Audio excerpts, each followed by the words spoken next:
पढ़ते काशीनाथ सिंह की सुख।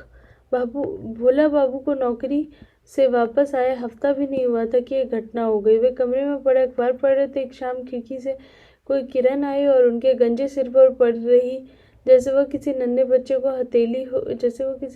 की हथेली हो, गर्म और गद्देदार। भोला बाबू लेटे से बैठ गए। देखा सूरज पहाड़ी के पीछे कहीं चला गया और वह किरण उनके सिर पर जो की त्यों रखी। वे उठे, उन्होंने सामने की दीवार पर हाथ रखा। कुछ क्षण पहले ललाई यहाँ भी ठहरी थी। हथेली जरा गर्म लगी। हाथ वहां से हटाया और अपने गालों पर रखा। गाल का चाम गदोरी से कोई इंच भर अंदर पड़ता था। उन्हें दुख हुआ। वे तुरंत बाहर निकले। बाहरी हरी घास लाल है, चारदीवारी लाल है।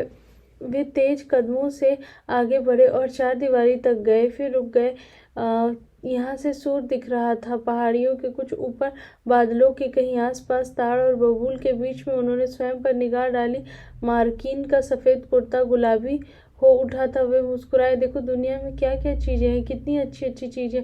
उन्होंने फिर चारदीवारी के बाहर आंखें घुमाई। इधर उधर दूर दिखने वाली हरिजन बस्तियों पर देखा। झोपड़ियां लंबी हो गई हैं। स्कूल की मड़ई लंबी होकर मंदिर छू रही है। मंदिर के पास एक गाय खड़ी और पूंछ झटका रही है। उन्होंने गाय को गौर से देखा। वह लाल या सफेद ही है, वे तय नहीं कर पाए। वाह क्या मजाक है। वे मुस्कुरा उठे। सहसा भोला बाबू का ध्यान सूरज पर गया। सूरज का गोला छोटा बड़ा हो रहा था, कांप रहा था। बिट्टी की माँ, वे चिल्लाए। कोई जवाब न आया। बिट्टी की माँ, वे फिर चिल्लाई। क्या हुआ? आंचल में हाथ पूछती बिट्टी की माँ निकली। अरे इधर तो आओ। बिट्टी की माँ दौड़ी जाकर भोला बाबू के बगल में खड़ी हो गई। सामने उधर देखो। वे सड़क पर देखने लगी। सड़क पर नहीं, उधर दूर ताड़ों के पीछे। वे उचकी और देखने लगी, फिर भोला बाबू की ओर मुड़ी और खुश हो उठी। कितना अच्छा है। भोला बाबू गदगद हो गए। हाँ बहुत अच्छा है, बिट्टी की माँ बोली। क्या बहुत अच्छा है? भोला बाबू दाहिनी ओर घूमे। ईंटों से लदे खच्चरों की बात, उनके पीछे चलते आदमी। भोला बाबू जोर से हंस पड़े। औरत की जात, खच्चर और गधे की सिवा देख ही क्या सकती हो? तो क्या देखने को कहते हो? कुछ नहीं, जाकर माड़ पसाओ और आटा गूंथो।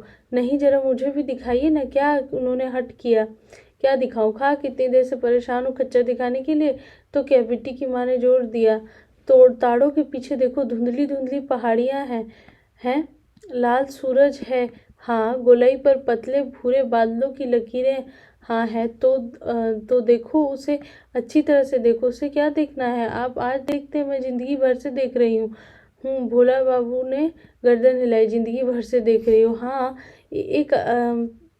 एक अच्छा, बड़ा अच्छा कर रही हो।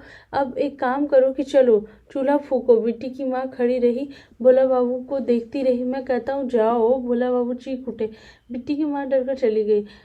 भोला बाबू देखते रहे। सूरज, बादल, बादलों पर उभरते रंगों पर खिंचती धारियां, पहाड़ियों के सामने वाले हिस्सों का धुंधलेपन के बिल्कुल ऊपर चोटी पर लाल कुहासे का चिन्ह होना। वे जिंदगी भर तार बाबू रहे।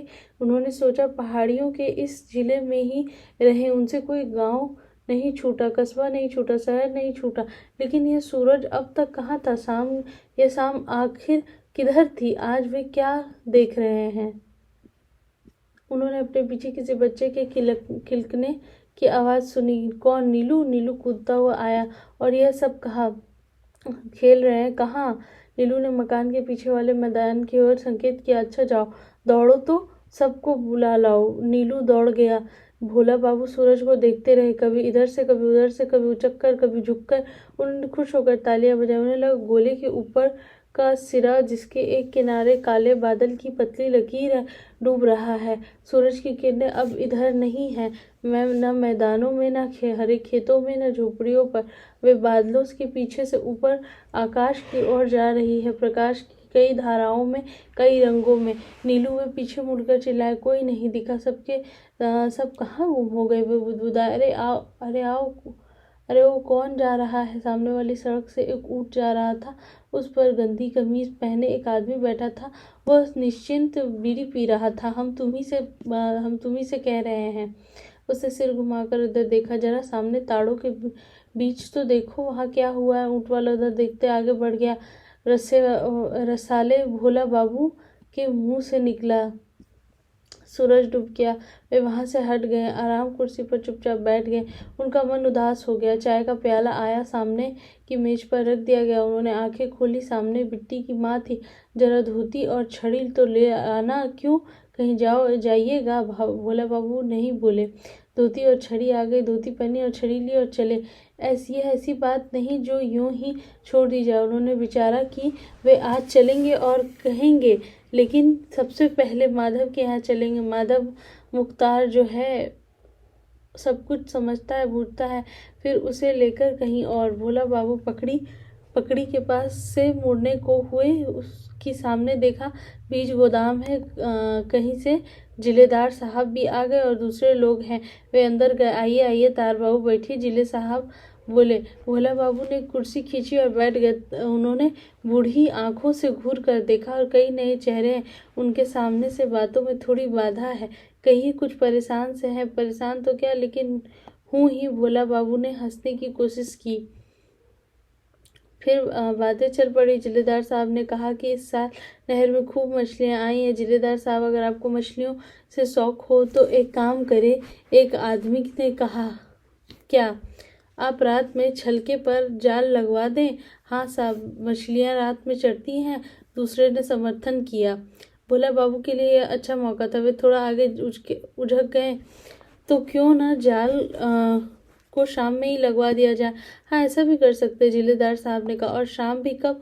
भोला बाबू आगे बोले, जब सूरज डूब रहा हो। अरे शाम वाम से कुछ नहीं होता। मछलियों के चढ़ने का समय आधी रात और भिन्न नुसार है, पहले ने कहा, बल्कि भिन्न अनुसार सबसे अधिक। भोला बाबू फिर कुर्सी की पीठ के सहारे हो रहे। बात हाथ में आकर फिसल गई। इसका उन्हें बहुत दुख हुआ। वे चुप हो गए। इतने लोगों के आगे कहना ठीक ना होगा। उन्होंने सोचा, अकेले में हो तो कहा जाए। वे धैर्य से प्रतीक्षा करने लगे, लेकिन वहां से किसी ने टलने का नाम नहीं लिया। जिलेदार साहब, भोला बाबू ने झल्ला कर कहा। जिलेदार साहब ने सिर घुमाया। आपसे एक जरूरी बात करनी है मुझसे।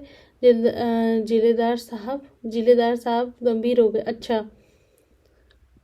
भोला बाबू उठे। उन्होंने संकेत किया। जिलेदार साहब भी उठ खड़े हुए। भोला बाबू थोड़ी देर जिलेदार साहब को ललचाई आंखों ताकते रहे। उन्हें खामोश पाकर बोले, आज का सूरज ऐसा लाल, ऐसा खूबसूरत कि आपसे क्या कहूँ, सारी धरती लाल हो गई। जिलेदार साहब, आपने देखा था ना, ये कोई नई बात नहीं, ऐसा रोज हो रहा है। मौसम ही इस तरह का है। जिलेदार साहब ने कहा। नहीं साहब, रोज कैसे होता? भोला बाबू विस्मित हुए। खैर, जिलेदार साहब ने लापरवाही से कहा, बात क्या है वह कहिए। भोला बाबू चुप ही रहे। उनके उत्साह को कुछ धक्का लगा। उन्होंने सिर झुका लिया और चल पड़े। आखिर बात क्या है? जिलेदार साहब ने पूछा। अब आपको क्या बताएं साहब, उन्होंने धीरे से कहा। वे सीधे बाजार में निकले। बाजार का वह हिस्सा खुला पड़ा है। सड़क पर रोशनी है, लोग हैं, परिचित अपरिचित, लेकिन भोला बाबू अपनी राह चले जा रहे। उन्होंने सूरज के बारे में किसी से नहीं कहा, जबकि बहुतों से कहना था। वे दुखी थे। दुखी इस बात के लिए कि जिलेदार साहब के यहाँ बरबस चले गए। जिलेदार को लोग बहुत योग्य और बुद्धिमान कहते थे। वे भी मानने लगे थे, लेकिन आज उसकी पोल खुल गई। अगर उन्होंने सूरज न देखा होता तो एक बात थी, किंतु उन्होंने देखा है और मजे में देखा है। फिर भी भोला बाबू इस पर नए सिरे से सोचने के लिए बाध्य थे और सोचा भी। यह ऐसी बात नहीं जिसे सब समझ ले। इस विचार से उन्हें और पीड़ा होने लगी, किंतु वे धीरे धीरे असंतोष करने लगे। हालांकि जिलेदार साहब ज़्यादा पढ़े लिखे हैं, लेकिन पढ़ाई से क्या होता? वास्तव में देखा जाए तो पढ़ाई और समझ दो चीज़ें हैं, और ख़ास तौर पर ऐसी बातों के लिए उम्र और तजुर्बा चाहिए।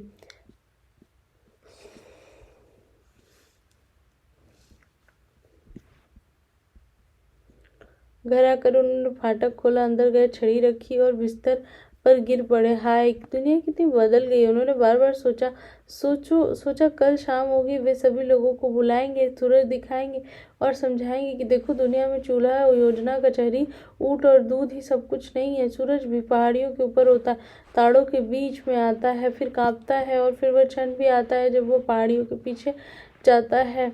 और डूबने के पहले एक मुलायम किरण तुम्हारे गंजे सिर पर छोड़ जाता है। अचानक उन्हें याद आया, वे अपना हाथ सिर पर ले गए। टटोला, वह हिस्सा बिल्कुल ठंडा था। उन्हें दुख होने लगा, लेकिन कितने लोग हैं जो कल भी इसे समझ सकेंगे? वे बेचैन होने लगे। भोला बाबू